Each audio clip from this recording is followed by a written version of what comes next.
Reunión Nacional de Física y Matemáticas. En este momento, pues tenemos otra de las charlas aquí.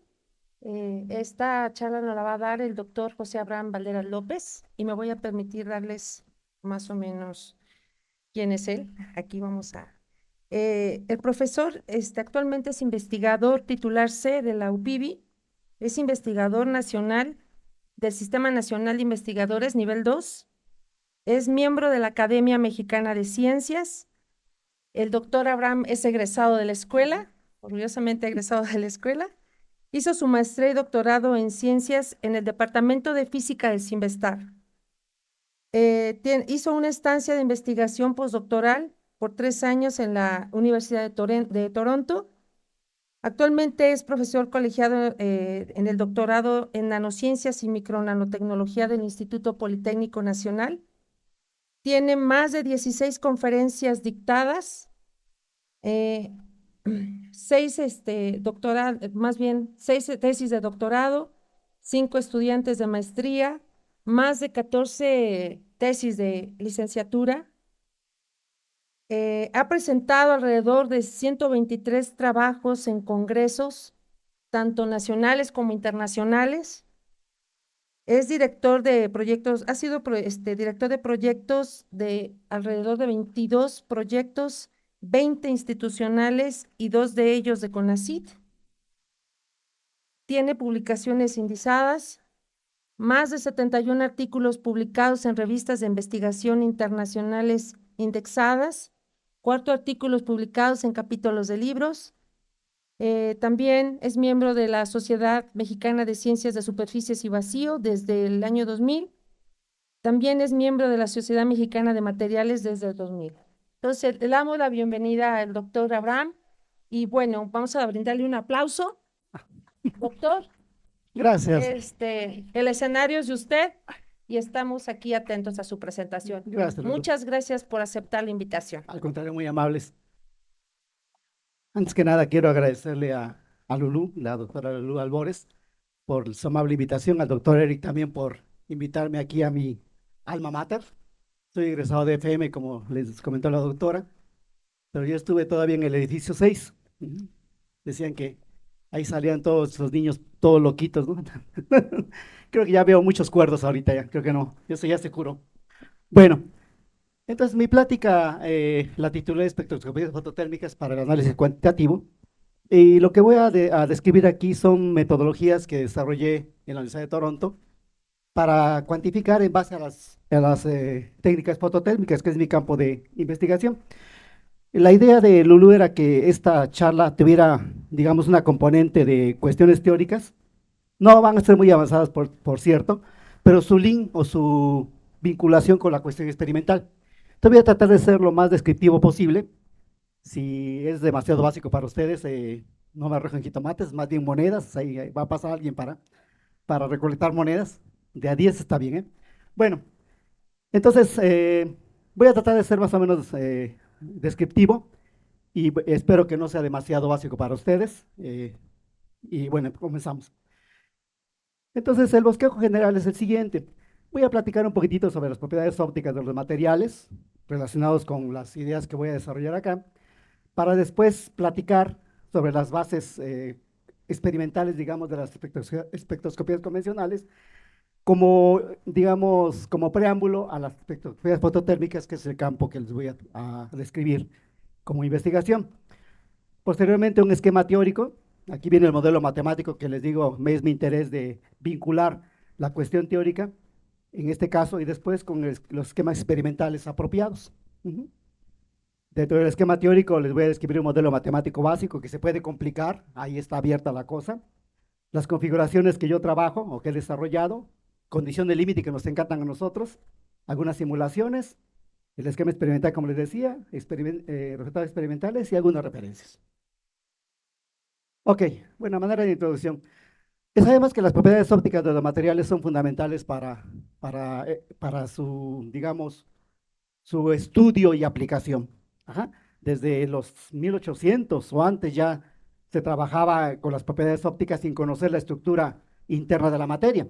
Ahora sabemos que la materia, hasta donde queremos creer, está compuesta por átomos o moléculas y que nuestra mecánica cuántica a partir de la ecuación de Schrödinger la podemos dividir de tal manera que podemos estudiar las moléculas en tres diferentes niveles. Desde el punto de vista de la estructura electrónica, que es el pegamento de las moléculas, desde el punto de vista de las vibraciones de los núcleos atómicos y las rotaciones. Ajá. Eso lo hacemos en base al esquema teórico desarrollado por Born y Oppenheimer, a partir de poder dividir por las escalas de tiempo involucradas en cada uno de los fenómenos que involucran esos tres niveles de acción de las moléculas. Bueno, desde este punto de vista, cada uno de los estudios a esos tres niveles nos dan diferentes propiedades, en particular de absorción de radiación electromagnética. Por ejemplo, en el infrarrojo lejano y microondas se pueden excitar niveles niveles rotacionales. Si hablamos del infrarrojo medio, excitamos, ay, perdón, dijimos que era, esto. Ok, espectros rotacionales en el infrarrojo lejano y microondas. En el infrarrojo medio tenemos los espectros vibracionales y en el visible los espectros electrónicos. Cada uno de ellos nos da información, puede ser muy descriptiva sobre la naturaleza de la molécula, o bien, como vamos a ver ahorita, puede ser una cuestión tan complicada que solamente la aplicamos desde el punto de vista práctico empíricamente. Ahorita me explico a qué me refiero. Bueno, por ejemplo, lo que les decía, si hablamos de los espectros rotacionales, pues hablamos de que podemos describir de alguna manera tamaños moleculares. Esta espectroscopía es muy complicada de llevar a cabo en virtud de los pequeños intervalos de energía que se requieren para excitar niveles rotacionales. Se puede llevar a cabo solo a temperaturas muy bajas y bueno, en general más bien lo que se obtienen son los espectros vibracionales, perdón, que vienen acompañados, estos bordes vienen acompañados de muchos de estos transiciones rotacionales, y esto, como sabemos, pues se utiliza para identificación presuntiva de algunos compuestos en base a los enlaces característicos. Y bueno, viene después las espectroscopías UV visible, que como deben saber, pues son espectros que son muy amplios en virtud de que cada transición electrónica viene acompañada de múltiples transiciones vibracionales y la molécula es muy compleja, y eventualmente con los correspondientes niveles rotacionales. Entonces estos espectros son muy complicados y desde el punto de vista para identificación de compuestos químicos o moléculas es muy complicado llevarlo a cabo a partir de esto. Solamente en el ultravioleta, bajo ciertas circunstancias se puede identificar algunos cromóforos o grupos de átomos muy específicos. Más bien la aplicación práctica de esta espectroscopía en el visible es en la cuestión de cuantificación. Y a eso me voy a referir de aquí en adelante. Ok, bueno, para cuantificación se utiliza básicamente este esquemita. En la espectroscopía convencional los químicos saben mucho de esto. También ustedes, supongo yo, porque ya las tecnologías o las metodologías son muy universales. Entonces lo que se hace es simplemente enviar radiación electromagnética monocromática o eventualmente en el continuo a una muestra. En este caso estoy refiriéndome a un líquido en un envase. Se envía radiación y ocurren muchos fenómenos internos. En particular, hay reflexión de radiación, hay absorción absorbida, radiación absorbida, y esparcimiento de luz dentro del material, y eventualmente lo que no ocurre dentro pasa y es la que uno detecta. El equipo utilizado, que yo llamo un espectro convencional, es algo así como esto, a menos de que tenga en el laboratorio, donde uno utiliza esta cosita para ir seleccionando la longitud de onda, y bueno, mediante un mecanismo interno electrónico, se desplaza, aquí se puede ver la absorbancia, ¿no? Ustedes lo deben de conocer. Y bueno, aquí a reserva de que vean esto muy aburrido, les voy a describir esto para ubicar la situación. Entonces, ¿qué tiene internamente un espectrómetro? Pues tiene un sistemita como este, ¿no? Una fuente de luz, generalmente continua, una lamparita de tungsteno, un sistema para seleccionar longitudes de onda. Aquí lo ilustro con un prisma, obviamente no es un prisma, es una rejilla de difracción que está en este monocromador. Se elige una longitud de onda, se lanza la radiación monocromática a la muestra, que tiene especies químicas que absorben, y bueno, se detecta la radiación que no se absorbió, o que no se dispersó, o que no se esparció. Eso es básicamente lo que es un espectrofotómetro convencional. Aquí lo relevante es que no se detecta en sí la radiación que se absorbe en el sistema, sino más bien la que está transmitida. Ajá. Ok, bueno, ¿cómo relacionamos esa radiación transmitida con las propiedades de absorción de nuestra sustancia? Bueno, se define una magnitud adimensional que llamamos absorbancia, que básicamente es esta relación, es el menor logaritmo en base 10 de la intensidad que se está enviando entre la intensidad, perdón, la intensidad que se está detectando entre la que se está enviando. Ajá.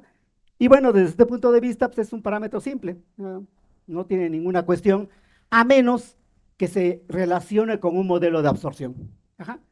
Y el más común o el más fácil de trabajar es este modelo de absorción que pues en general se conoce como el modelo de Beer-Lambert, pero también se le tiene que poner a veces este de Bouguer, por los químicos creo.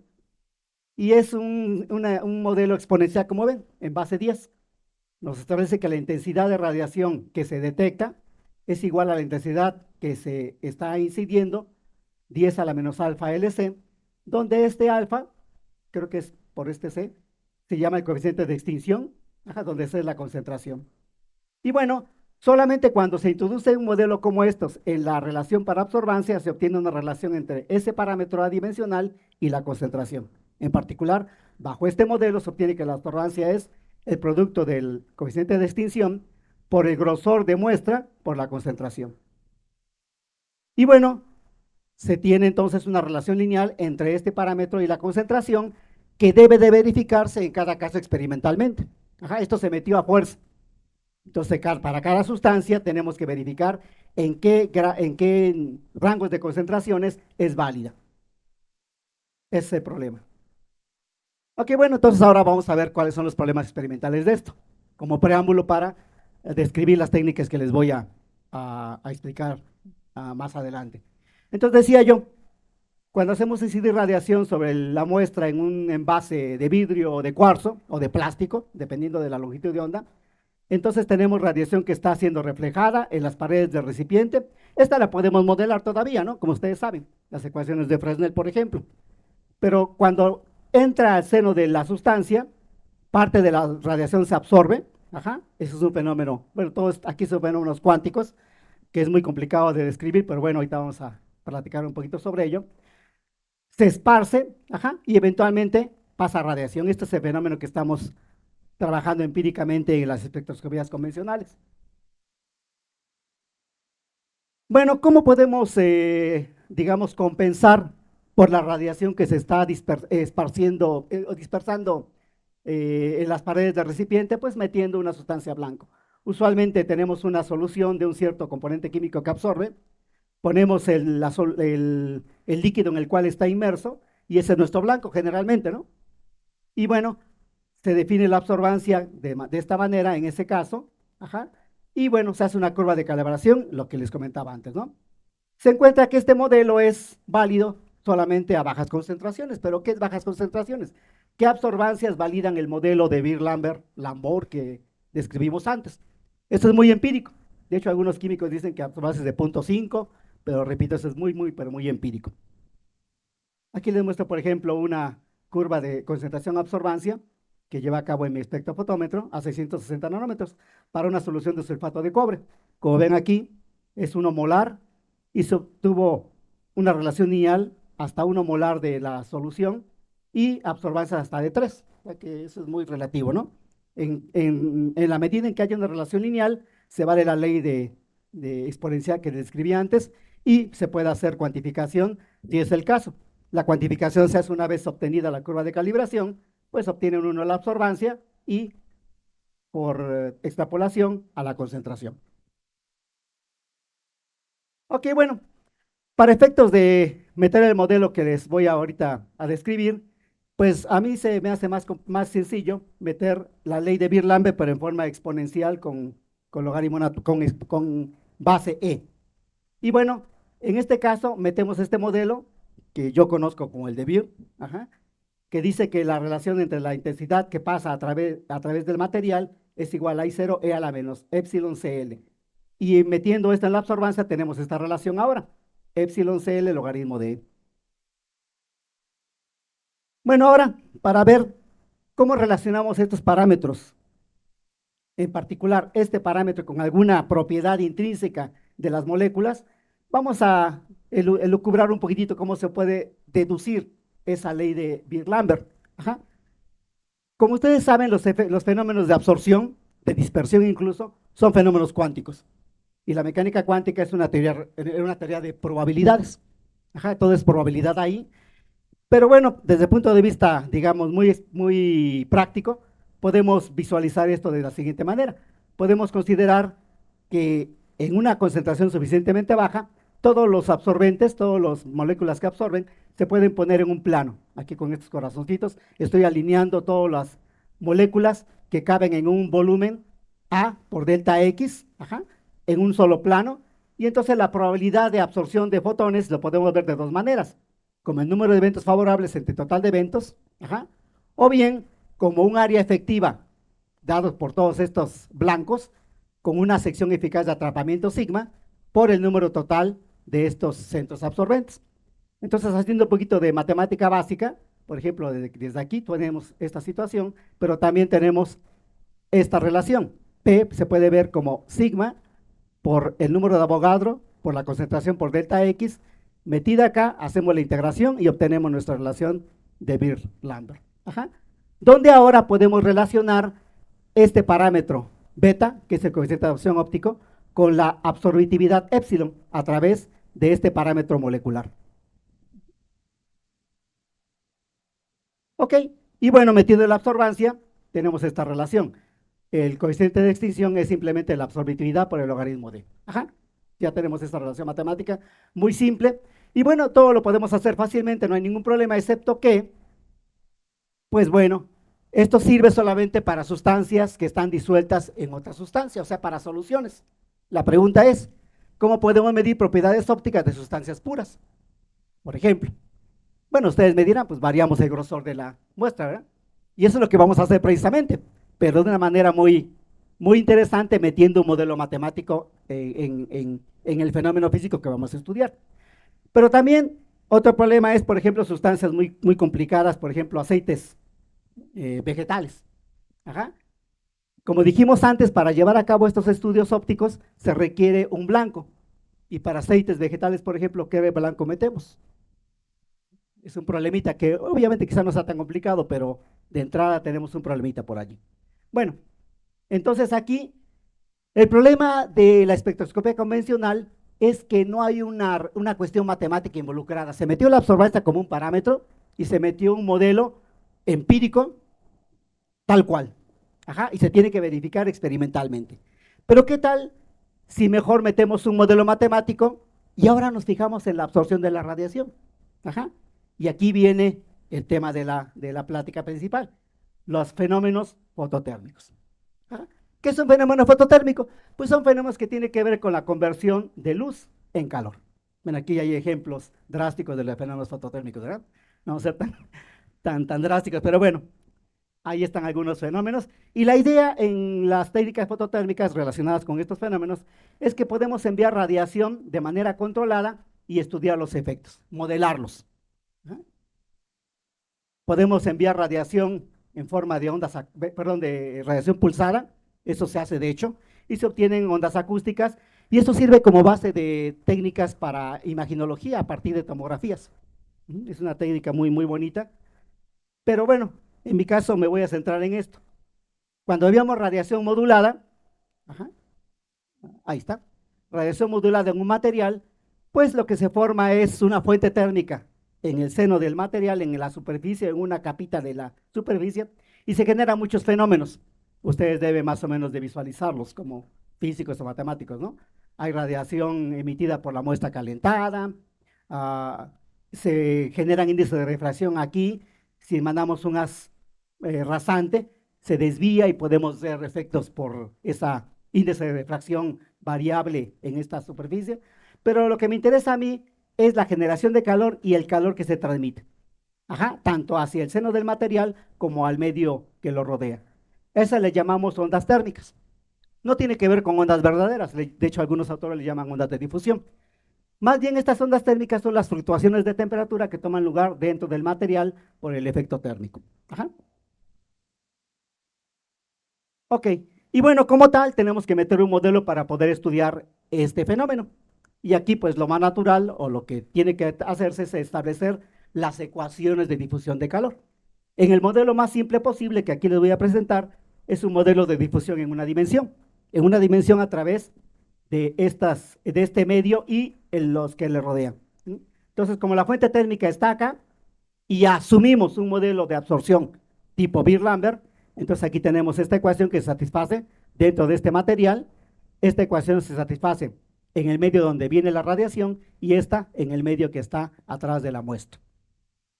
Complementamos las ecuaciones con nuestras condiciones de frontera, de continuidad de la temperatura y el flujo térmico, y la resolvemos. Ajá. En general, aquí tendría que poner las soluciones dependientes de la posición, pero me interesa más bien ya las soluciones en las fronteras de la muestra, es decir, en función de L. Para efectos de no complicar la cosa y describir lo que involucran las técnicas fototérmicas que yo manejo. Entonces tenemos eso. El perfil de temperaturas que depende de la frecuencia y del grosor de la muestra viene dado de esta manera. Ajá.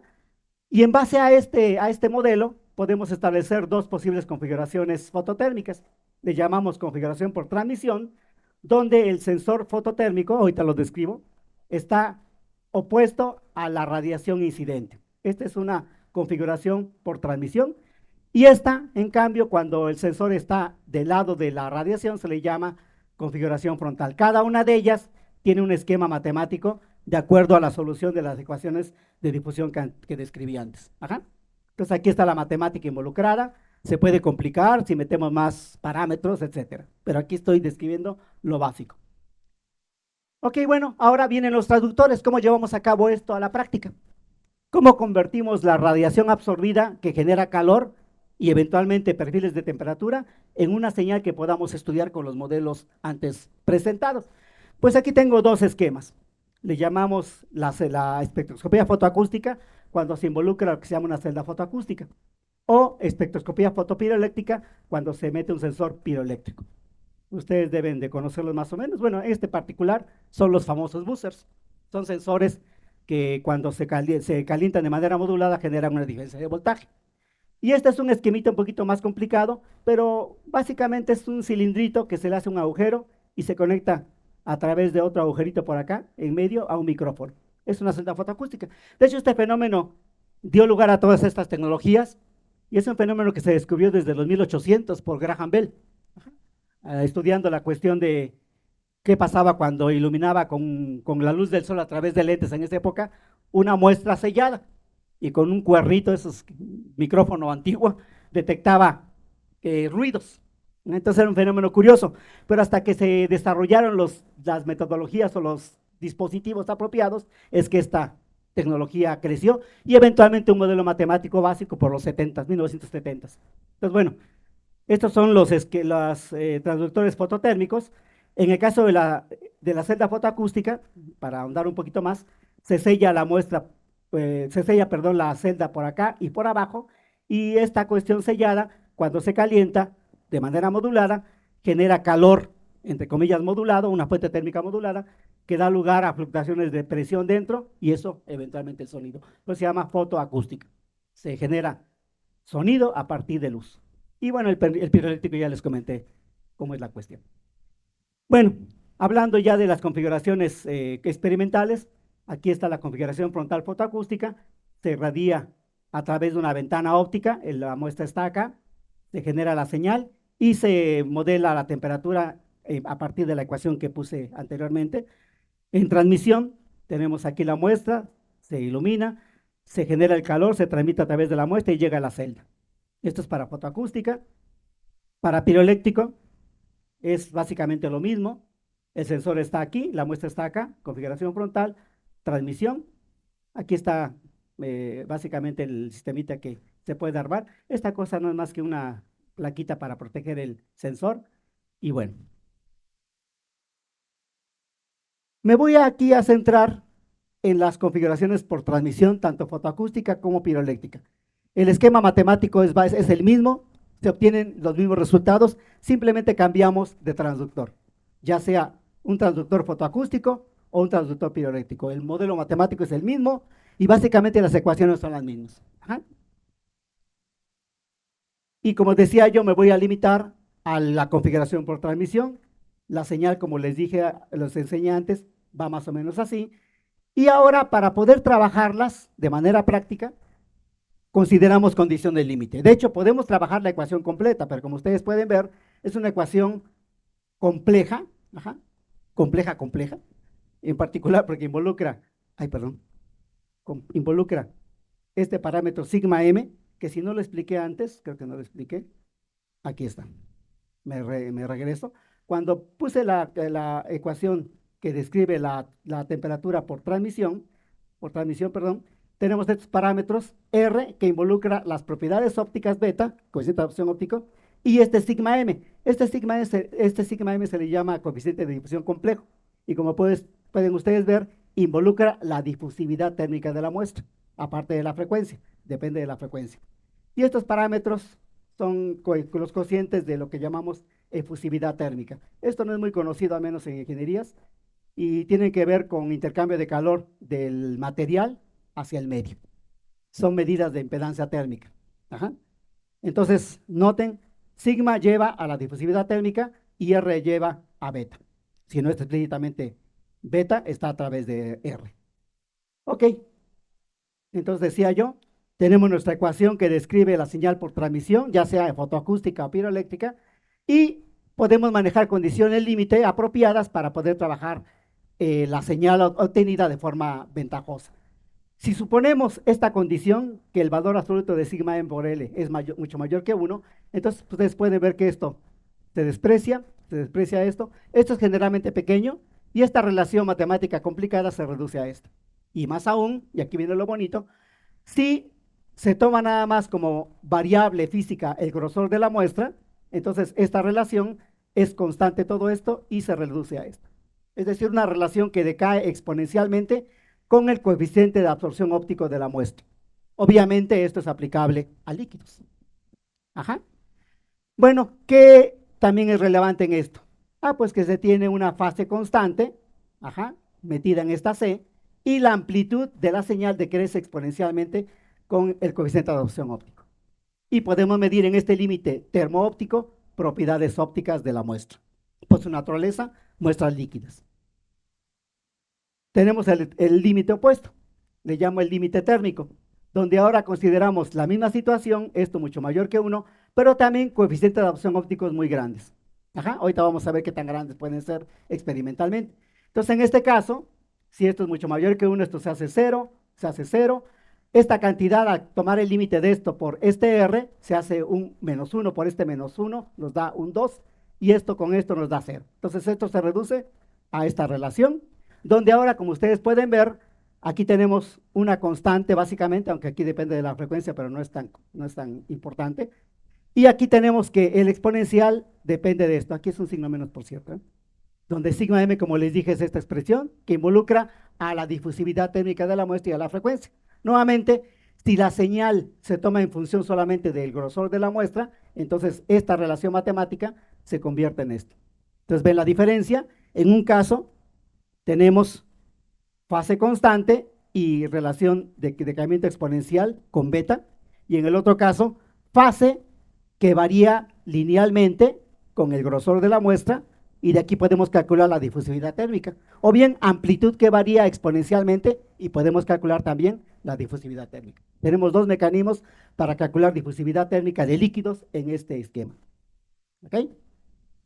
Bueno, aquí les muestro algunas simulaciones matemáticas de la expresión completa, y como ustedes pueden ver, aquí metí una sustancia, por ejemplo agua, un pigmento en agua, metí las propiedades térmicas y aquí varío las propiedades ópticas, y van viendo cómo lo que estoy describiendo matemáticamente se puede visualizar aquí también computacionalmente.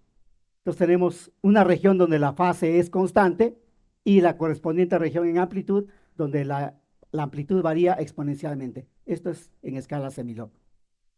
Ajá.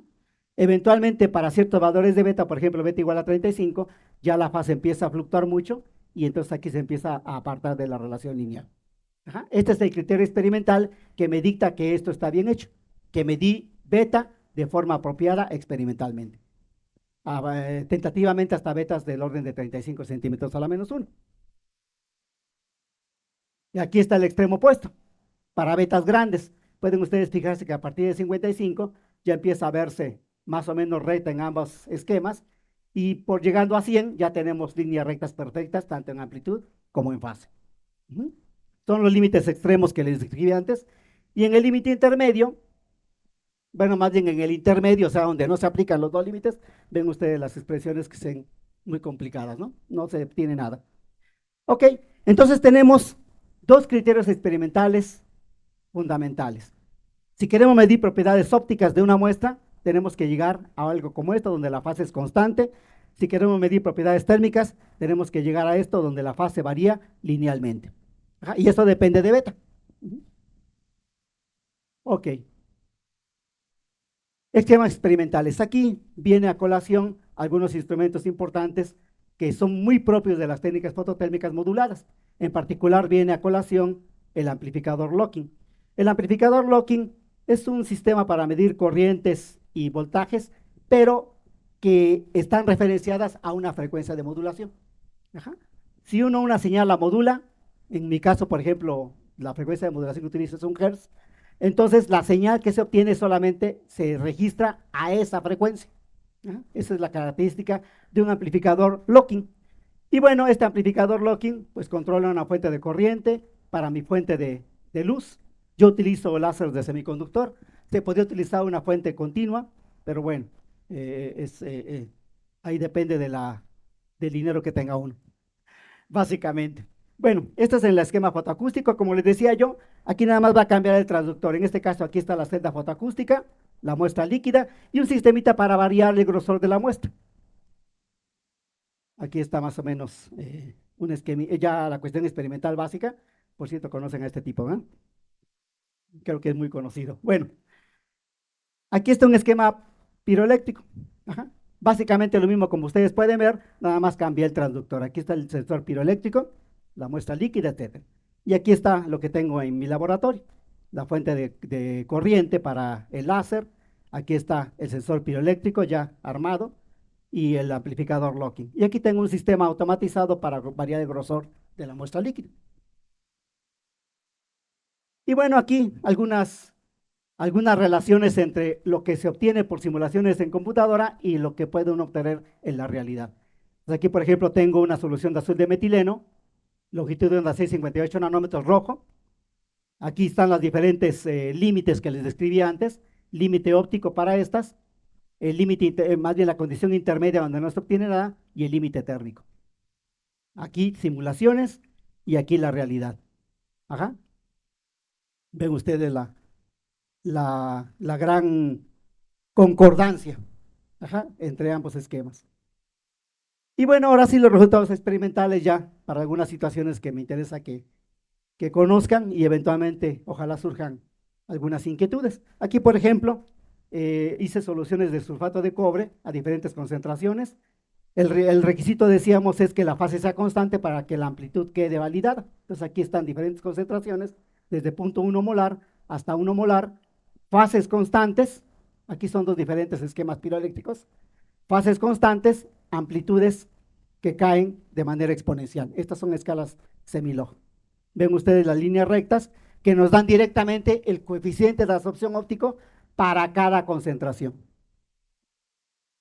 Si uno grafica esos coeficientes de absorción ópticos, obviamente debe uno tener la relación lineal predicha por el modelo de Birk-Lambert. Entonces aquí, por ejemplo, esta curva de calibración que no se requiere en estas técnicas, a 658 nanómetros, nos da una absorbitividad de 8 centímetros a -1 por mol. Si uno hiciera el proceso convencionalmente, haría uno esto, varía uno la concentración, obtiene absorbancias, hace uno el ajuste y obtiene uno la absorbitividad también. Entonces se ve la similitud entre estos dos. Aquí la diferencia también es que esto fue con una fuente continua y un monocromador, y esto es con un láser.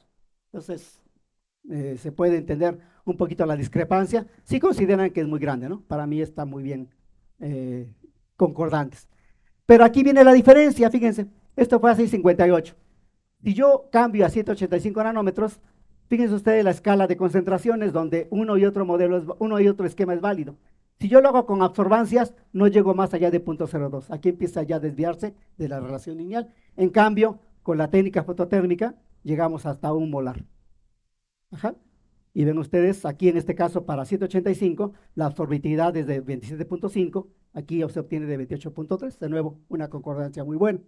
Entonces, aquí simplemente fue para demostrar o hacer evidente que ambas metodologías son equivalentes. ¿Cuál es la diferencia? Para el caso de la medición con espectrómetro convencional, hay que hacer curvas de calibración. En el caso de las técnicas fototérmicas, no es necesario, cada uno de estos puntos está validado por los criterios experimentales que ya les comenté. Aquí les muestro algunas otras cosas. Ahora para sustancias puras. Decía yo que en el caso de la espectroscopia convencional es muy complicado hacer mediciones de coeficiente de adopción óptico para muestras líquidas puras. ¿Por qué? Porque el parámetro que varían es la concentración. Y una sustancia pura creo que no tiene concentración, ¿verdad? Entonces, pues ahí tendríamos que variar el grosor y tenemos que meter celdas de diferente grosor y hacer algunas líneas rectas para unos cuantos puntos. Aquí no, aquí es directo. Entonces puedo meter una sustancia líquida pura y, por ejemplo, aquí muestro los correspondientes resultados para diferentes líquidos. Por ejemplo, aquí tenemos fase constante, creo que esto es agua, glicerol y linalol a 980 nanómetros, y aquí están las relaciones lineales que nos dan los coeficientes de absorción ópticos. Aquí a 1310, agua, glicerol y etanol, situaciones similares. Otros resultados, para agua destilada a 904 nanómetros, fase constante, amplitud decayente exponencialmente, fase constante para metanol, amplitud decayente exponencialmente, y los correspondientes coeficientes de absorción ópticos. Aquí también para agua destilada 980 nanómetros, alcohol pentílico 980, aquí eucaliptol a 405 nanómetros y a 980. Entonces pueden ver que podemos calcular o podemos medir, perdón, coeficiente de absorción óptico para sustancias puras a cualquier longitud de onda. Aquí me limito a longitudes de onda de láseres por la situación que tengo en el laboratorio, pero repito, con una fuente continua se puede hacer a cualquier longitud de onda. Agua destilada a 1550, aquí lo curioso, un beta muy grande para el agua destilada a 1550. Esto es debido a sobretonos de absorción para el agua destilada a esa longitud de onda del infrarrojo. Y bueno, aquí una tablita que publiqué sobre propiedades ópticas de las diferentes sustancias a las longitudes de onda que les estoy describiendo ahorita. Y aquí una cosa interesante, puede uno, por ejemplo, hacer curvas de coeficiente de absorción ópticos en función del peso molecular, por ejemplo, para alcoholes. Aquí una curva de dependencia de la coeficiente de absorción óptico con el peso del alcohol lineal. Aquí es interesante, no sé, desde el punto de vista teórico podría ser interesante explicar estos comportamientos, ¿no? Hay algo que podría ser de tarea para los que son duchos en cuestiones de matemáticas y física. Aquí, por ejemplo, podemos construir con esta metodología espectros absolutos, es decir, coeficientes de absorción ópticos con la longitud de onda, cosa que no se puede hacer o se puede hacer pero de manera muy complicada con un espectrofotómetro. Ustedes lo que hacen es poner, o en general la gente que hace espectrofotometría, lo que hace es poner su muestra, varía la longitud de onda y mide o pone un espectro de absorción. Pero en la realidad ese espectro de absorción pues es cuestionable porque no está verificada la ley de Beer-Lambert. Ajá, nos da una curva de absorción, pues, pero ahí puede haber también dispersión de luz, esparcimiento. Entonces no podemos asegurar que cada punto de ellos corresponda a la absorción de la sustancia como tal. Es más bien un coeficiente que le llaman de extinción. Pero aquí tenemos una manera de dibujar curvas de absorción reales de una sustancia en función de la longitud de onda. Este simplemente fue para agua destilada, pero podemos hacerlo para cualquier sustancia. Otra cosa que podemos hacer es aplicar esto en los campos donde la espectroscopia convencional es aplicable desde hace tiempo, pero aquí con ventajas. Por ejemplo, aquí muestra cómo se puede medir cantidad de hemoglobina en sangre. Ajá. Simplemente ponemos un estándar, tomamos la longitud de onda apropiada, en este caso 532 nanómetros, calculamos o medimos, perdón, la absorbitividad, ajá, para este estándar, a partir del beta medido experimentalmente, y una vez hecho esto, ya podemos hacer mediciones de hemoglobina para muestras arbitrarias. Por ejemplo, aquí sangre entera, una dilución 1,50, beta sale de este valor y la concentración, una vez conocida la absorbitividad, sale de este valor. Aquí tenemos puros glóbulos rojos, dilución 1 a 100, tenemos la concentración de hemoglobina. Esto se puede generalizar a cualquier sustancia, particularmente, por ejemplo, colesterol, glucosa, proteínas. Cualquier técnica espectroscopiométrica que utilice un espectrómetro convencional se puede llevar a cabo con estas metodologías, va haciendo estas pequeñas variaciones. Otra aplicación muy práctica de esto es para medir cantidades disueltas en mezclas. Ajá. Por ejemplo, aquí pongo la situación para un sistema donde tenemos N especies químicas disueltas. Pueden ser líquidos, sólidos, el líquido. Ajá. ¿Cuál es el problema en espectroscopia convencional para hacer este tipo de cuantificaciones? Pues verificar que se satisface la ley de Beer-Lambert. Pero ¿cómo satisfacemos la ley de Beer-Lambert en espectroscopia convencional? Tenemos que hacer curvas estándar. ¿Ah? Y eso es lo complicado. Aquí no. Aquí cada medición se valida a través del criterio de fase que les mostré antes. Entonces, por ejemplo, aquí les muestro una situación básica para una muestra consistente de 2 alcoholes disueltos. Perdón, un alcohol disuelto en agua, etanol y agua. Entonces, por ejemplo, aquí tenemos 2/3 de etanol, 1/3 de agua, a una longitud de onda de 1310 y uno de 1550. Se obtiene beta experimentalmente. Se hace el sistema de ecuaciones. Una vez conocidas, por supuesto, las absorbitividades de cada uno, las betas, perdón, de cada sustancia pura. Se hace el sistema de ecuaciones, en este caso, 2 ecuaciones con 2 incógnitas, se resuelve y se encuentran las concentraciones de los alcoholes dentro de la mezcla, en este caso. Otra aplicación en particular que estoy llevando a cabo en el laboratorio es tratar de desarrollar un sensor no invasivo de glucosa. Esto, les muestro aquí el esquemita básico. Esto se está llevando a cabo en algunos laboratorios en el extranjero, en Alemania en particular, en Toronto también, y es utilizar la espectroscopía fotoacústica. Aquí tenemos una celda fotoacústica. Entonces, la idea fundamental es la celdita, ponerla sobre la vena, por ejemplo. Y aquí tenemos una fuente de láser. En este caso utilizan láseres en infrarrojo medio, donde la glucosa tiene una absorbitividad muy grande, y se saca la señal fotoacústica. Lo que yo quiero llevar a cabo es esto mismo, pero hacerlo en el infrarrojo cercano. Como les mostré hace rato, a 1550 podemos tener una buena señal, y de hecho, aquí se muestra. Entonces, por ejemplo, aquí medimos el coeficiente de absorción óptico de soluciones o de una solución de glucosa en agua, en este caso a 200 miligramos por decilitro. Utilicé diferentes longitudes de onda, las que tengo disponibles en el laboratorio, y como ustedes pueden ver, haciendo las mediciones por triplicado para ver la reproducibilidad, en 904, pues no se tiene mayor diferenciación. 980, también difícilmente. 1310, como que promete. Pero finalmente, 1550, ya se ve una diferenciación mucho más visible. Entonces, aquí la idea es poder desarrollar un sistemita utilizando esta longitud de onda de la radiación de un láser para poder desarrollar un sensor no invasivo de glucosa. Obviamente, la señal que viene de la sangre viene de diferentes fuentes, ¿no?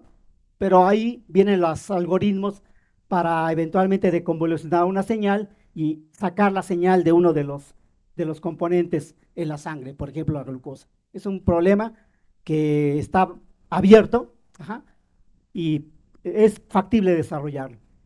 Decía yo, el esquema es más o menos este. Otras cosas curiosas, por ejemplo, aquí se pueden construir este tipo de curvas con esta opción en función del peso del alcohol lineal, ajá, a diferentes longitudes de onda. Y bueno, la parte térmica.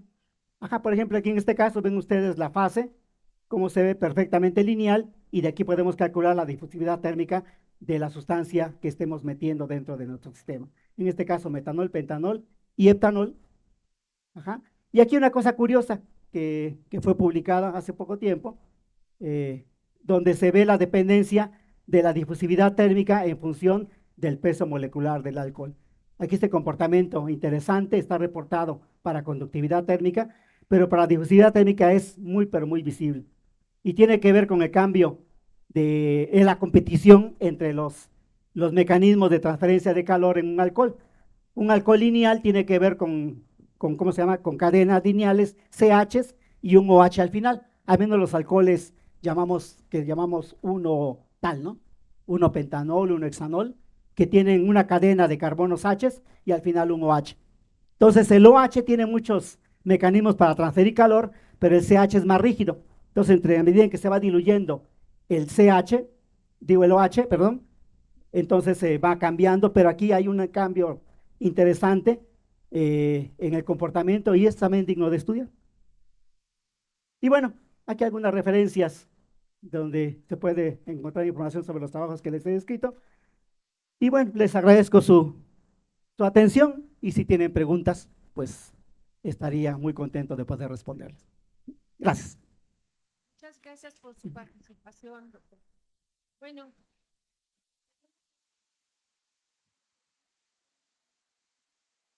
¿Cinco?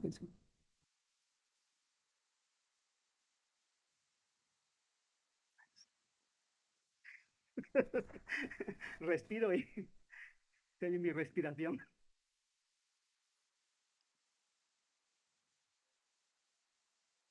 Preguntas, comentarios.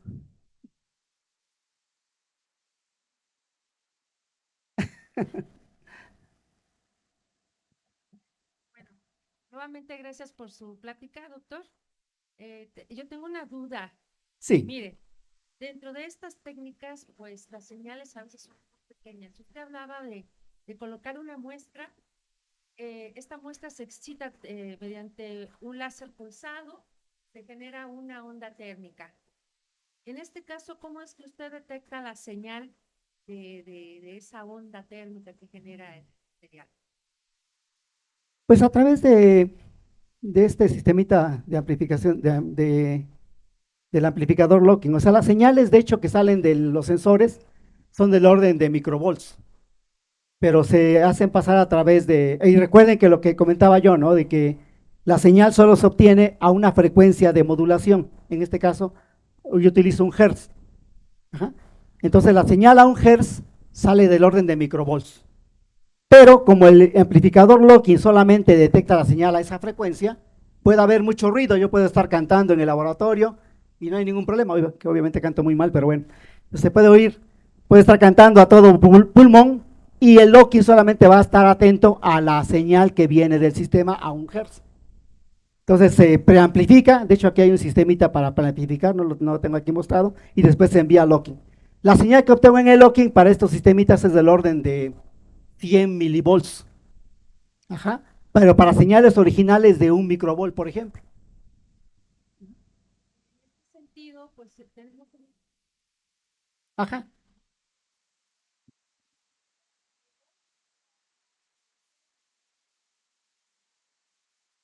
ajá.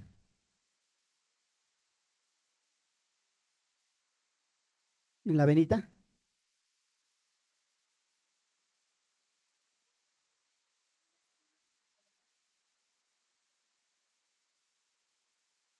Sí, obviamente. De hecho, tiene que ver con muchos factores. Incluso hasta el sudor de la piel puede ser un factor. En este caso, por eso esto fue de un artículo de un colega en Alemania, de hecho un salvadoreño, por cierto. Aquí tienen un flujo de nitrógeno, ajá, para evitar cuestiones de humedad y todo eso. Es una sofisticación que ellos metieron, pero bueno, obviamente puede ser requerida. Ajá. Y también la señal tiene una componente de muchas, bueno, está compuesta por muchos componentes, ¿no? No sé, agua, por ejemplo, la glucosa, colesterol quizás. Pero entonces aquí lo que se antojaría es iluminar a diferentes longitudes de onda, sacar la señal, hacer un sistemita de ecuaciones similar a esto, ajá, y de ahí sacar la concentración de cada componente. Esa es la complicación, digamos, pero es factible. Ajá. Y bueno, ahí viene precisamente la cuestión de investigación y la habilidad de los estudiantes, ¿no? En este caso. O la habilidad de uno mismo, por supuesto.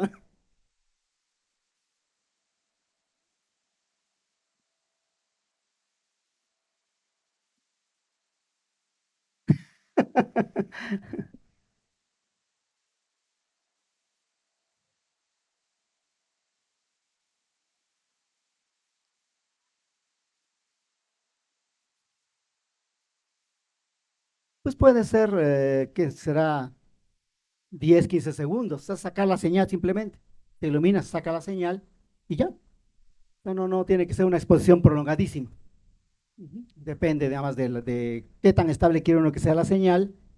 Y pues, sí, un experimento fototérmico, por ejemplo, de difusividad térmica o de coeficiente óptico, dura unos 7 minutos más o menos, ¿no?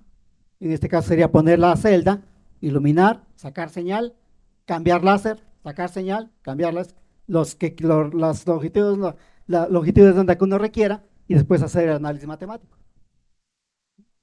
Bueno, así de simple, entre comillas. Así de simple.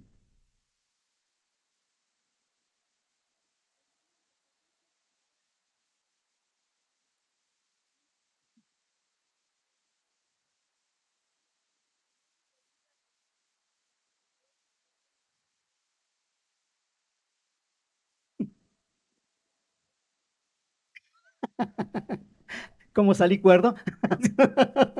Creo, creo estar cuerdo. ¿Cómo salimos?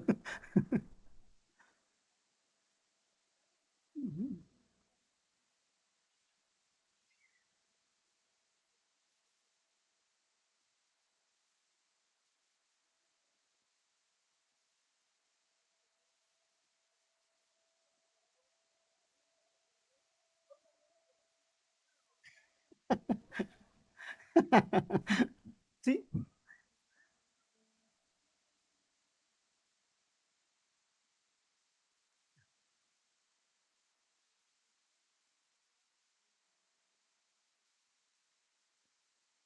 pues eran épocas medio muy curiosas. O sea, la escuela, de hecho, yo entré aquí por accidente. Casi, casi. De hecho, iba uno por la calle, por los pasillos, antes era todo abierto, y lo jalaban a uno para que se metiera a la FM, de veras. En serio. Yo estuve en Puebla antes de llegar para acá, estuve en la UAP. Ahí sí hice examen. Ahí sí hice examen y lo pasé. Pero pues no, los pipopes son bien gachos, ¿eh? Entonces tuve que huir de Puebla y me vine aquí a México. Y pues iba pasando por aquí al lado y me jalaron. No, era nada más de llevar un documento básico y entraba uno a FM, no había examen. Ahora se los hace nada más como por trámite, ¿no? O a poco sí reprueba gente que quiera entrar a FM. ¿Sí? No creo, ¿eh? Hay tan poca gente que quiere entrar a FM que aquí los jalan todavía. Sí, y bueno, ya estando aquí en FM, pues sí, la situación es complicada porque uno viene de, por ejemplo, yo me sentía muy salsa en cálculo diferencial, en mi bachillerato, ¿no? Yo vengo de un bachillerato en químico-biológicas, pero era yo muy bueno según en cálculo, me resolví los problemas de Granville y toda la cosa, ¿no? Pero vine aquí a FM y yo tenía maestros que demostraciones medio raras y mi gran orgullo es que llegué a hacer una integral de Riemann de una curva bien complicada, con series y toda la cosa. Esto vea mi orgullo, creo que la tengo guardada. Pero ahora pregúnteme, ¿no? No, no, o sea, la experiencia en FM es al principio traumática, pero muy aleccionadora. O sea, yo considero a FM una escuela formativa. Aquí es de formar, no de informar. Cuando salí, pues no pasaba del gas ideal, de hecho, pero tuve que dar clases, por ejemplo, en la Unitec de Ingeniería en Química, y pues me agarré un libro ahora de ingenieros, pero como mi formación, con la formación que me dieron acá, pude atacar esos tipos de problemas. O sea, la formación es bien importante y eso tómalo en cuenta. Ajá. Si ustedes llevan, no sé cuántas materias lleven al semestre, creo que yo llevaba como 4 o 5 a lo más. 5. Yo me eché tanto tiempo que tenía disponible que me eché como 3 cursos de cálculo. O sea, lo pasé, pero me llevé después con otro profesor y después con otro. Me llevé todas las escuelas aquí. Aquí escuela del Spivak, escuela del... ¿Qué otro libro es el clásico acá? Uno ruso. Kuratowski es con el doctor Vallejo. No sé si te viste aquí el doctor Vallejo. Me llevé Kuratowski con el doctor Salat. Salat. Me llevé el Spivak, por ejemplo. Ellos fueron mis maestros. El doctor Villa, Gabriel Villa también. Sí, hablamos de épocas prehistóricas, ¿no? Pero bueno, sí, sí. No, los libros son los mismos. Obviamente hay una diferencia grande entre los libros gringos, el Spivak, por ejemplo, y los libros rusos, ¿no? Los rusos son muy formales, mucha información, pero híjoles, ¿quién los entiende, no?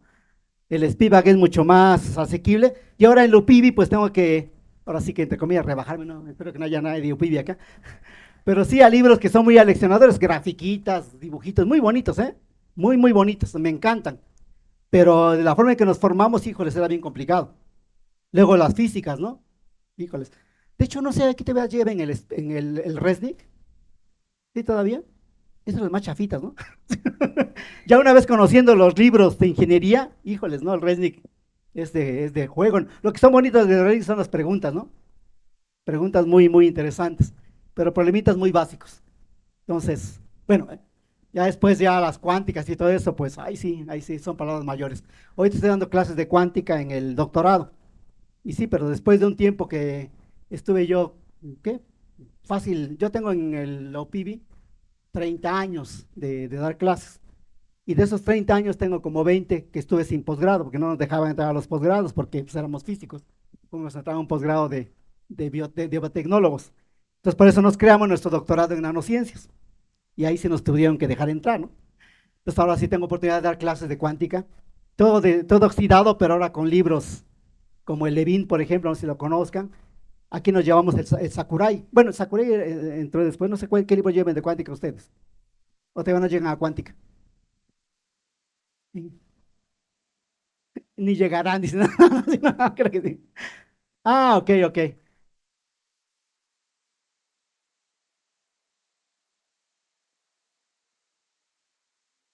Sí, sí. No, es lo usual.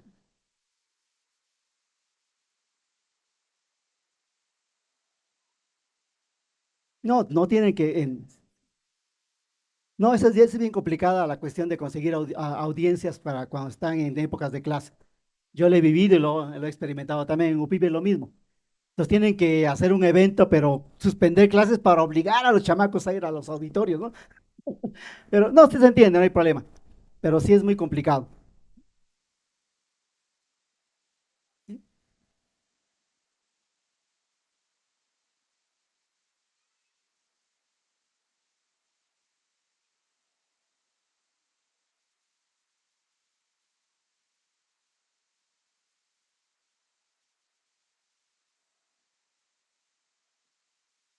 De hecho, con luz pulsada, es lo que les comentaba yo, con radiación pulsada se pueden hacer tomografías. Se llama tomografía fototérmica.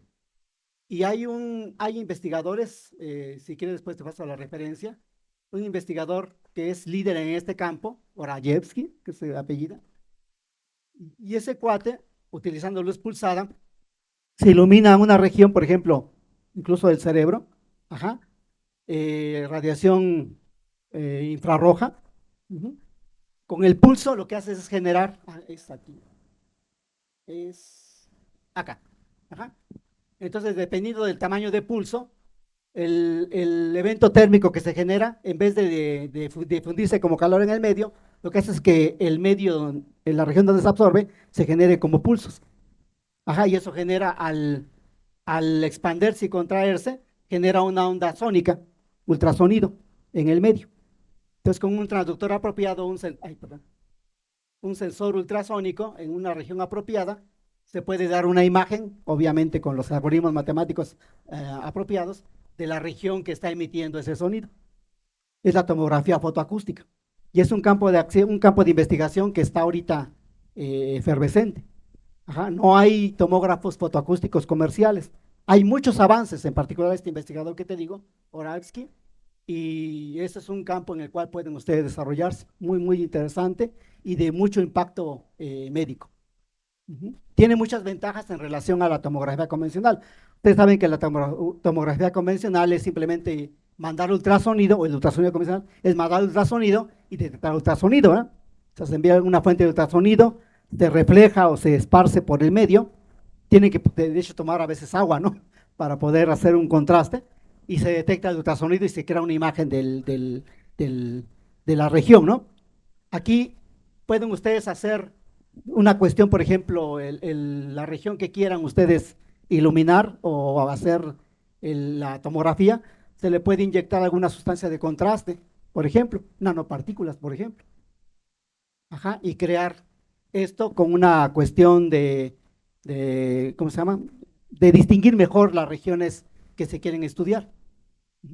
Una área también muy bonita de las técnicas fototérmicas es las terapias fototérmicas, las llamadas terapias fototérmicas, donde ustedes, por ejemplo, de alguna manera, la región que quieren ustedes tratar térmicamente, ya sea que le hacen llegar a algún medio donde se absorba la radiación muy fuertemente, nanopartículas de nuevo, por la nanotecnología, iluminan y crean calor y con eso pueden destruir una región, por ejemplo, un tumor, que son las terapias fototérmicas.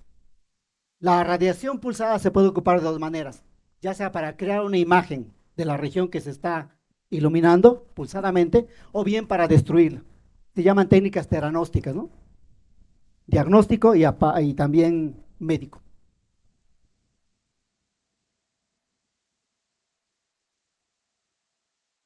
Claro, claro. Hay un campo también efervescente en ese campo, las terapias fototérmicas, y con la nanotecnología eso se está abriendo mucho más. Al contrario, muy amable. Muy amables. Gracias, Lulu. Ah,